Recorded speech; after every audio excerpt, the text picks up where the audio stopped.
Hello friends, good morning. Welcome to my channel Naman classes Panna. Friends, SSC GD की general knowledge की series में दोस्तों आज का हमारा नेक्स्ट लेक्चर है।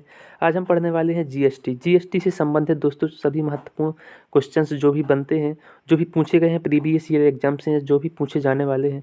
तो दोस्तों आज हम पढ़ने वाले हैं जीएसटी। जैसा कि आपने भी दोस्तों बहुत दिनों से डिमांड कर रहे थे कि सर जीएसटी की क्लासेस लेके आइए, तो आज हम पार्ट 1 में जीएसटी क्या है, जीएसटी काउंसिल, जीएसटी टेस्ट स्लैब, इसके अलावा जो भी क्वेश्चंस बनते हैं दोस्तों जहां से, वो पढ़ने वाले हैं। पार्ट 2 में दोस्तों इससे संबंधित इंपॉर्टेंट क्वेश्चंस आंसर भी हम लगाने वाले हैं। तो दोस्तों यदि आप हमारे चैनल पर नए हैं तो चैनल को सब्सक्राइब जरूर करना। सब्सक्राइब के बगल में बेल आइकन भी है, उसे भी प्रेस कर लेना। दोस्तों मेरी आदत नहीं है कि बार बार मैं बीच में आपसे बोलूं कि चैनल को सब्सक्राइब कीजिए। दोस्तों यदि आपको अच्छा लगे तो आप ज़रूर सब्सक्राइब कीजिएगा और लाइक भी करना। तो दोस्तों स्टार्ट करते हैं। आज के इस वीडियो लेक्चर में हम क्या क्या डिस्कस करने वाले हैं वो आपको बता दूं। सबसे पहले जीएसटी क्या है, हिस्ट्री ऑफ जीएसटी, जीएसटी का इतिहास क्या रहा पहले, जीएसटी टाइप कितने प्रकार की है, जीएसटी, जीएसटी काउंसिल, जीएसटी परिषद क्या है, जीएसटी के फायदे और नुकसान क्या क्या हैं। दोस्तों इसके फ़ायदे ही हैं, नुकसान बहुत कम है दोस्तों, आगे वो भी हम डिस्कस करने वाले हैं। तो जीएसटी की टेक्स्ट स्लैब क्या है, कितने प्रकार का जीएसटी कर लगाया जाता है, एंड जीएसटी से संबंधित इंपॉर्टेंट पॉइंट्स भी हम लास्ट में डिस्कस करने वाले हैं। तो दोस्त इससे पहले मैं बता दूं कि जीएसटी से पहले कौन कौन से कर थे और कैसे कैसे कर लगाए जाते थे। दोस्तों जीएसटी से पहले जो टैक्स थे वो सर्विसेज पे लगाए जाते थे, जैसे कि डॉक्टर है, वकील है, या सरकारी टीचर है, कोई गवर्नमेंट टीचर, इनसे दोस्तों सर्विसेज टैक्स वसूले जाते थे। इसके अलावा दोस्तों जो गवर्नमेंट में नहीं है, प्राइवेट है, ट्रेडिंग है, व्यापारी है, उनसे CST, central sale tax, value added tax, VAT and entry tax, दोस्तों इस तरीके से बहुत सारे कर वसूले जाते थे। ये अप्रत्यक्ष कर बहुत तरीके से दोस्तों, बहुत कई प्रकार के 17 अप्रत्यक्ष कर थे एंड 22 सेस। इन दोस्तों सभी को मिलाकर एक एक टैक्स बनाया गया जिसका नाम है जीएसटी। इसके अलावा कौन कौन से अप्रत्यक्ष कर थे, वैट था, सीएसटी था, entry tax, excise duty, services tax and entertainment tax, luxury tax. इसके अलावा दोस्तों बहुत सारे टैक्स थे। इन टैक्सों को मिलाकर दोस्तों क्या बनाया गया, जीएसटी बनाया गया। तो फ्रेंड्स जीएसटी में आप देख सकते हैं कि value added tax, VAT, CST, central sale tax, ET entry tax, excise duty and services tax, entertainment tax and luxury tax. इस प्रकार के दोस्तों 17 इनडायरेक्ट टैक्स यानी कि 17 अप्रत्यक्ष कर एंड 23 सेस। दोस्तों क्वेश्चन पूछा गया है, याद रखिएगा, इंपॉर्टेंट है। तो जी इनको दोस्तों मिलाकर क्या बनाया गया, GST. 17 indirect tax and 23 cess, इनको मिलाकर एक कर बनाया गया जीएसटी। अब हम जीएसटी क्या है इसके बारे में डिटेल से पढ़ने वाले हैं। तो फ्रेंड्स सबसे पहले तो इसका फुल फॉर्म पूछा जाता है कि जीएसटी का फुल फॉर्म क्या है, कई बार डायरेक्टली एग्जाम्स में क्वेश्चन पूछा गया है। तो जीएसटी का फुल फॉर्म है गुड्स एंड सर्विसेज टैक्स, वस्तु एवं सेवा कर। Next friends GST is an indirect tax. दोस्तों इनडायरेक्ट टैक्स अप्रत्यक्ष रूप से लगाया जाता है, किसी भी व्यक्ति पर अप्रत्यक्ष रूप से लगाया जाता है दोस्तों, डायरेक्टली उससे नहीं लिया जाता, अप्रत्यक्ष रूप से लिया जाता है। या फिर डेस्टिनेशन टैक्स है। भारत में एक इंटीग्रेटेड मार्केट, एकीकृत साझा व्यापार डेवलप करने का इसका उद्देश्य है। दोस्तों इस हिस्ट्री क्या है इसकी, पहले से क्या इतिहास रहा हिस्ट्री का, जीएसटी का। सबसे पहले जीएसटी लागू करने का सुझाव विजय केलकर समिति ने दिया था। दोस्तों क्वेश्चन पूछा गया है, क्वेश्चन इंपॉर्टेंट है एग्जाम के पॉइंट ऑफ व्यू से, तो याद रखिएगा, विजय केलकर समिति ने दिया था सुझाव। तो दोस्तों अब हम बात करते हैं कि ये दोस्तों जीएसटी लाना था तो हमें संविधान में संशोधन तो करना ही पड़ेगा, क्योंकि इतना बड़ा दोस्तों tax 17 indirect tax and 23 cess को मिलाकर हटाकर एक जीएसटी बनाया गया, तो हमें संविधान में संशोधन करना था। तो दोस्तों संविधान में संशोधन के लिए हमारा अनुच्छेद है 368।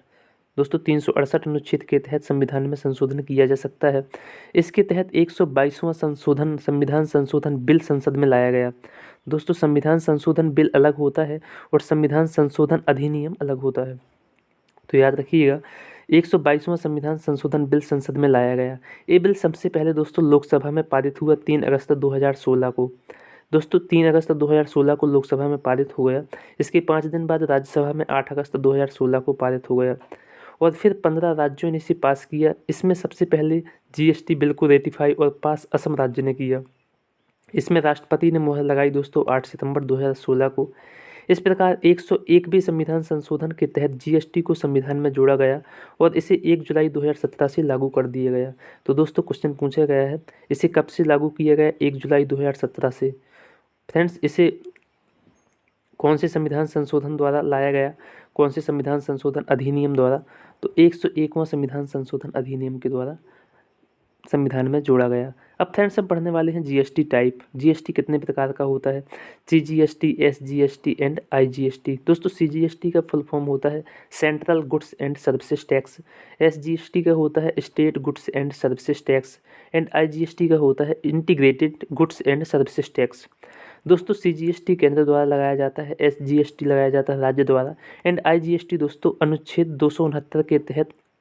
आईजीएसटी क्या होता है मैं दोस्तों एग्जाम्पल के थ्रू आपको समझाने वाला हूँ। दोस्तों सबसे पहले सीजीएसटी दोस्तों एक देख सकते हैं, जैसे कि मैंने कहीं पर खाना खाया, मान लीजिए मैं इंदौर में हूँ, इंदौर में मैंने खाना खाया, तो दोस्तों आप देख सकते हैं इसमें सीजीएसटी 9% है दोस्तों, 66 रुपये 87 पैसे इसका चार्ज कटा है एंड एसजीएसटी भी 9% लगा दोस्तों। तो ये पैसा किसको जाएगा, सीजीएसटी सेंट्रल को जाएगा, एसजीएसटी स्टेट को जाएगा दोस्तों। इसी तरीके से एसजीएसटी भी होता है कि एसजीएसटी में स्टेट को मिलता है एंड आईजीएसटी होता है फ्रेंड्स, जैसे कि मैंने इंदौर में हूँ, मैंने राजस्थान से खाना ऑर्डर किया, तो दोस्तों राजस्थान से ऑर्डर आया तो इंटीग्रेटेड होता है कि इसमें सीजीएसटी आएगा और आईजीएसटी आता है फ्रेंड्स। तो सीजीएसटी तो central goods and services tax central को चला गया, और दोस्तों जहाँ से खाना आता है, जहाँ से दोस्तों बनता है, वहाँ उस राज्य को कुछ नहीं मिलता, जहाँ पर उपभोक्ता है उस राज्य को आईजीएसटी मिलता है। तो आई होप फ्रेंड्स कि आपको क्लियर हो गया होगा। नेक्स्ट चलते हैं जीएसटी के फ़ायदे और नुकसान। दोस्तों जीएसटी के फ़ायदे हैं इंक्रीज इन रेवेन्यू, राजस्व, भारत सरकार में राजस्व में वृद्धि होगी। जाहिर सी बात है दोस्तों जीएसटी बहुत ज़्यादा इसकी टैक्स स्लेब हैं तो राजस्व में वृद्धि होगी। बिजनेस करने का प्रोड्यूसर सिंपल होगा दोस्तों, जो पहले अलग अलग तरीके से टैक्स देना होता था तो उन सब टैक्स को हटाकर एक टैक्स लगाया गया जीएसटी। तो दोस्तों उपभोक्ताओं को भी इसमें थोड़ा सा कहीं आसानी होगी। तो जीडीपी इंक्रीज होगी दोस्तों, हमारे भारत की ग्रोथ एंड डेवलपमेंट प्रोडक्ट दोस्तों वो तो इंक्रीज होगी, 2% का अनुमान लगाया है कि इंक्रीज होगी। टैक्स चोरी करना ना के बराबर होगा और जीएसटी चोरी करने वाले को 5 साल की जेल की सज़ा निर्धारित है। जीएसटी में मासिक रिटर्न और वार्षिक रिटर्न का प्रावधान है। सारा लेन देन इलेक्ट्रॉनिक मोड के जरिए होगा, तो इसलिए दोस्तों धोखाधड़ी के बहुत कम चांसेस हैं। हम पढ़ने वाले हैं जीएसटी काउंसिल। दोस्तों जीएसटी परिषद में मेंबर कौन कौन से होंगे, कुल कितने मेंबर होंगे। संविधान में जीएसटी काउंसिल को एक नए अनुच्छेद 279A दोस्तों याद रखिएगा आप, जीएसटी काउंसिल को एक अलग से अनुच्छेद 279A में रखा गया है और इसी में इसके गठन का प्रावधान किया गया है। जीएसटी काउंसिल का गठन का प्रावधान 279A में है, याद रखिएगा। 12 सितंबर 2016 को इसकी स्थापना की गई थी। इसमें कुल 33 सदस्य होंगे। भारत का प्रधानमंत्री इसका अध्यक्ष, भारत का वित्त मंत्री दोस्तों, वित्त मंत्री याद रखिएगा, भारत का वित्त मंत्री इसका अध्यक्ष होगा, चेयरमैन। केंद्रीय राज्य मंत्री होंगे और राज्यों के वित्त और कर मंत्री भी इसमें शामिल होंगे। तो इसमें वेटेज होगा 3/4, 3/4 वोट पर डिसीजन मान होगा। दोस्तों वोट क्या होता है कि जैसे कि जीएसटी के लिए किसी भी जीएसटी काउंसिल में कोई नया कानून बनाना है तो 3/4 इसके लिए वोट का डिसीजन मानना होगा। अब फ्रेंड्स जीएसटी की टैक्स स्लैब पढ़ने वाले हैं। जीएसटी की टैक्स स्लैब हैं 4 दोस्तों, 5% जीएसटी, 12%, 18% एंड 28%। याद रखिएगा, डायरेक्ट क्वेश्चन पूछा जाता है कितने प्रकार की टैक्स स्लैब है, 5, 12, 18, 28। दोस्तों किस में जीएसटी नहीं लगता, शराब, पेट्रोल, डीजल, नेचुरल गैस, प्राकृतिक गैस एंड इलेक्ट्रिसिटी। इनको दोस्तों याद रखिएगा आप, को जीएसटी से बाहर रखा गया है, इन पर जीएसटी नहीं लगाया जा सकता। अब दोस्तों हम पढ़ने वाले हैं इम्पोर्टेंट पॉइंट। दोस्तों महत्वपूर्ण पॉइंट्स क्या क्या है, यहाँ से क्वेश्चंस बनते हैं, तो दोस्तों याद रखिएगा। जीएसटी लागू करने वाला विश्व का पहला देश कौन सा है, फ्रांस, 1954 में। वार्षिक टर्नओवर अगर 20 लाख से ज़्यादा है तो जीएसटी रजिस्ट्रेशन और भुगतान करना होगा। कुछ राज्यों के लिए एक सीमा 10 लाख रखी गई है। जीएसटी की पंजीयन सीमा में कुल 15 डिजिट है। सर्वप्रथम जीएसटी बिल का प्रारूप तैयार करने वाली समिति के अध्यक्ष असीम दास गुप्ता थे, याद रखिएगा। कौन सी समिति के तहत जीएसटी लाने का प्रावधान किया गया, तो विजय केलकर समिति। दोस्तों जीएसटी लागू करने वाला अंतिम राज्य जम्मू कश्मीर है।